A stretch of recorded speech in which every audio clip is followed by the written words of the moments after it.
muleme kwogeranga bintu olw'okuba olina omumwa omunene. Temutukyayisa bantu kuyamba mu bantu, temutukyayisa bantu.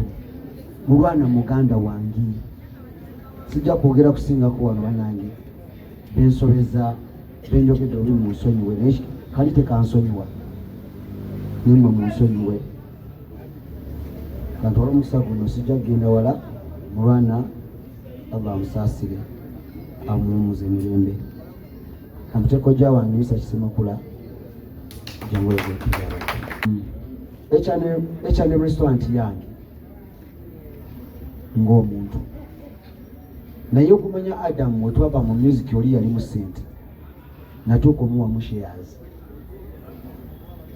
era abadde afuna nina akantu ke namuwa kabadde ajjamu ssente buli weekend. Nakati ajjanjaba mulwana ng'oyo ng'omusangawo. Ogera bigenda ku kamera. Lumu omwana wo ajja kuba alina waali ayagala kwesimbawo kubeera president. Baleete vidiyo. Taata awemula. Maama yeeyambudde. Bakakozese omwana oyo okumulemesa okutuuka ku kyakola ki? Tetubeera selfish. Ebimu tubikeko. Tuleme kuba selfish. Abaana baffe basobole okusangawo. Oli agambye nti ndi mwana wa Mesach Semakula bagambe ya bwetawo okusiba mwana wa Mesach Semakula totubulira temwali makulu.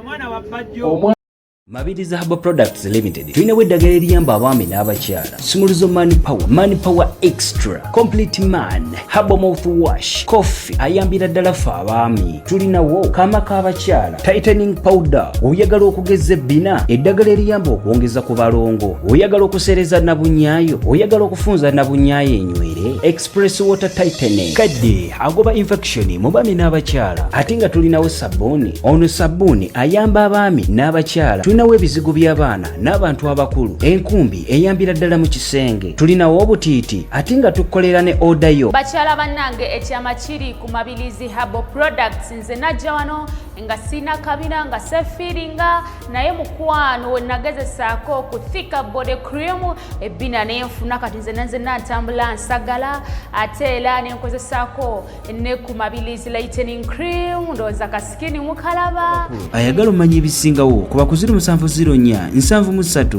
714. Yena ayita mutoka kwa balabala. So kati Adam abadde muganda wange yafuuka mukwano gwange bibaddewo sijja bigana kubeerawo naye nga Adam abadde muganda wange twafuuka baluganda. Nze abaana ba Adamu nga Kabako bwagambye kati baana bange tekyetaaga kuŋŋamba nti baweerere.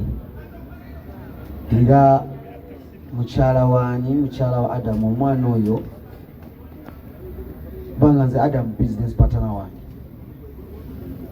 namuwanga sente n'agenda nemugamba n'amagezi nemugagenda okole kino era nga Adamu abadde mwesigwa nga buli kyakola sente ezo agaba ag'amagoba agandeetera nemusembeza saamuvaako saamwejjaako embeera y'obwavu embeera nga abayimbi bonna tebasobola kuyimirirawo naye mu kuyimba ng'ayimbira oluyimba lwatoka kwa balabala yaluleeta najja n'aluyimbira ng'ewange nesitya komera nesitya abantu kunkyawa kitegeti. So kakati mama w'abaana nze abaana ba mulwana kati bange ekifudde kyonna baleeta kanyogereko ebyomunda.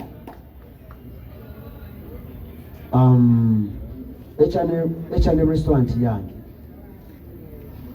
ng'omuntu naye okumanya Adam we twava mu music oli yali mu ssente natuuka omuwamu shares era abadde afuna nina akantu ke namuwa kabadde ajjamu ssente buli weekend. Nakati ajjanjaba mulwana ng'oyo ng'omusangawo. Muleme kwogeranga bintu olw'okuba olina omumwa omunene.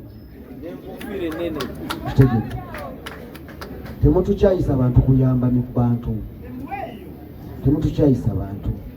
Mulwana muganda wange, sijja kwogera kusingako wano bannange bensobeza benjogedde oli munsonyiwe naye kali tekansonyiwa nimwe munsonyiwe kanti wala omukisa guno sijja kugenda wala mulwana Allah amusaasire amuwumuza emirembe amutekojja wange Mesach Semakula jangu yogekirala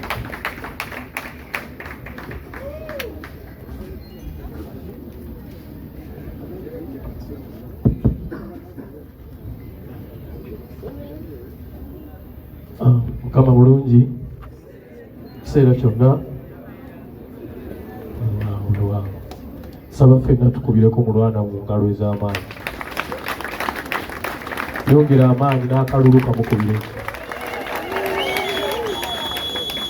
ffe mu bakristaayo tugamba nti alwanye eki alanye olutalo lwe mu nsi Katonda bw'aba atutonda buli muntu amuwa era amudizayiningira bw'agenda okutambula era mayire giyo bweggwako toyongerako yadde ka point kyatulema bulemi kumanyiira kyova olaba omuntu bw'afa tuwanuuza n'otandika okuwanuuza ono yakoze bw'ati ono yakoze bw'ati ono akoze bw'ati naye Katonda aba yadizayininga tibajja kutema kiso okole ki emmotoka ejja kutomera okole ki so tubeere bakkiriza tumanye nti mayire giyo weggwerako wewo era ensonga lwaki olaba omuntu bw'aba akyalina essowaani ye ey'emmere basobola okugaa nti afudde n'amala n'adda engulu ne baga mwana wattu naalidde ne ku ki kumba anoonya essowaani ye yeekola ki era bw'agimala ng'akola ki emboozi gy'owulira nti kale bambi abaddewo n'alya ne ku mmere nga tulowooza ateredde kumbe yabadde akyabanjayo essowaani ye emu so n'olwekyo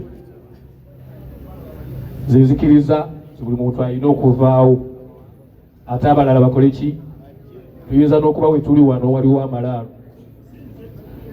wano we tuyimiridde bayinza okuba wansi eri abafu era Katonda yali limbo era Katonda bw'ate bwakola ki bw'abeera Mulwana mumanyi ng'omusajja omupambanyi abadde muyiribi ate bw'aluma nga tatta abadde omusajja omugumu nga bw'aluma takola ki mbadde simanyi nnyo byafaayo bya famire ye naye bwe mbiwulidde nti taata yali mulwanyi ddala mulwana omusaayi omulwanyi abadde nagwo era katumusabire gy'ali ebigendererwa bye n'endowooza ye ne byabadde ayagala bibeere oba olyawo bibeere ali wumula mirembe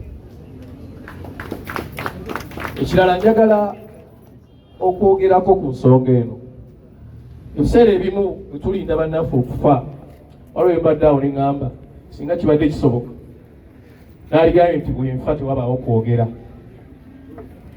olw'ensonga nti oba olumu akazindaalo tukayisa bubi ne twerabira nti waliwo abali mu bulumi ne twerabira nti waliwo abaana abafiiriddwa taata oba maama ne twerabira nti waliwo taata afiiriddwa omwana ne twerabira nti waliwo maama afiiriddwa omwana olumu ne tudda mu lwali olungi sometimes sigaana kwogera ku nsonga yogera ensonga ne packaging kikulu kuba bagamba nti ensi bambi edibya mutere you can put your point naye ng'olina engeri gy'okipageginzeemu n'olekera omuntu respect ye netutavanga mwano nga twetyobodde naye n'otyoboola netwetyoboola n'okola oti ono n'agira ati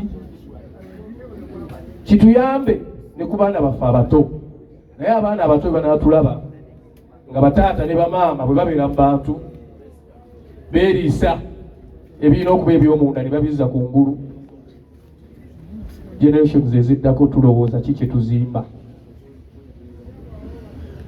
mu nsonga eyo saba tuyise ng'abazadde era tumanyi nti olumu bye tukola ne bye twogera bigenda ku kamera lumu omwana wo ajja kuba alina waali ayagala kwesimbawo kubeera president baleete vidiyo nga taata awemula nga maama yeeyambudde bakakozese omwana oyo okumulemesa okutuuka ku kyakola ki tetubeera selfish ebimu tubikebikeko tuleme kuba selfish abaana baffe basobole okusangawo oli agaye nti ndi mwana wa Mesach Semakula bagambe ya gweyitawo okusiwera ndi mwana wa Mesach Semakula totubuulira temwali makulu omwana omukozesezza ki losi kino kigende eri ffenna nze sirina bwe nga nti gundi oba gundi kubanga nakigoberera luli mulumbe olwaliwo olwo nange nali nfiiriddwa ebuwaate saasobola kubeerawo wano olwa bebideo mukama muwumuze mirembe nga buli akwata akazindala alinga eyanyiiga edda alinga eyalinda nti tulinde omufu buli senguya tulinde omufu bampaana ajja tukola bubi olumu beegayiridde tubeere bantu bakulu kubanga abantu bamanyi tuli bagezi n'ekibi nnyo buli tukuŋŋaana nga bannaffe bafudde netubanga abayisa ebivulu waliwo ababa mu bulumi abali mu bulumi nabo tubakole ki tubasaasire tubafeeko banange nze bibi byange bwe tugaba kwogera tujja kwogera nnyo naye kankomaawo nsaba mukulu wange Keti bagambye gyogereko eri abantu esibo jangu nga bujja nze mulwana yabeerako Migos Production nga mutabani waffe era njagala okwebaza mutabani wange Harunah webale kumanya mikwano owulidde tofaayo mulwana yabadde mukwano gwo era saagala okyawe baana ba mulwana kubanga waliwo ebyogeddwa kola kyoli supposed okola ki kubanga okolera mulwana tokolera nsi era tolina kutulaga nti wakikoze bwekola totulaga tetwagala kumanya kyewakoze wabula wali bwe tubadde tutambula nkugambye buli mufu abaako nnyiniye ono wuwo nawulidde n'oluyimba ng'era mulwana agamba nasigaza Harunah wange kitegeeza abadde mukwano gwe omuntu atali mukwano gwe tosobola kukikola ki oluyimba olwo ndabye mpulidde titi yalukubye leero mbuziza lupya naŋŋamba lukyali lupya nti nze nasigazaani abo tebaba ba mukwano mukama akugumye akunyiga ebiwundu kyowulira tukimanyi Musa yogerako eri mukulu waffe Assalamu alaikum warahmatullahi wabarakatuh. Wa alaikum assalam warahmatullahi wabarakatuh. Ebigambo ebyange tebitera kubadira bitono nnyo naye kyensooka mu byonna okwebaza buli muntu yenna ali wano kuba buli ali wano alina byerekereza n'abeerawo mulwana tusaba Allah w'ekisa amusaasire amusonyiwe byonna ebyamusobako ng'omuntu mulwana amazima gali nti abadde musajja mupambanyi munoonyi mulwana twatandika naye mu biseera ebimabega biri naye mulwana n'atuuka ekiseera n'akula mutabani wange muto wange Harunah Mubiru n'amukwata ku mukono alhamdulillah era weebale ddala Harunah ebigambo bingi naye amazima gali nti wakati wo ne Allah wo yasinga okumanya kuva ku bigambo towulya bigambo kojja wakugambye kola kyolina okukola ate tokolera ffe okolera Allah wo n'olw'ensonga eyo okusaba ogume eri musajja mugumu ate tozza ekigambo kyonna w'okumye oba okoma bwegayirirwa ayagala okwogera mulekakole ki kinneebaza ku mugenzi era nsaba Allah musasulemu obulungi omugenzi yatuuka ekiseera ng'akuze najja mu maaso gange naŋŋamba nti ebiseera naye sinaba kukola hijja naŋŋamba nti maneja nti mbadde njagala nange nsiramuke lwana netuyita mu prosesi y'okusiramuka n'asiramuka n'abeera musajja musiraamu era afudde musajja musiraamu era nkakasa nti ne bakadde baffe bakimanyi mulwana afudde musajja musiraamu Mulwana kyensinga okumwebaza gyali nga musaasi okukkiriza kufa nga musiraamu era asaba Allah musasule ekyo kyakoledde ku nsi.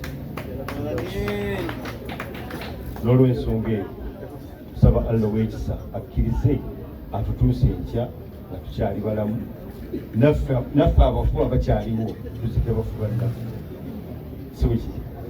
Assalamu alaikum warahmatullahi wabarakatuh. Wa alaikum assalamu warahmatullahi wabarakatuh. Hajati Jamila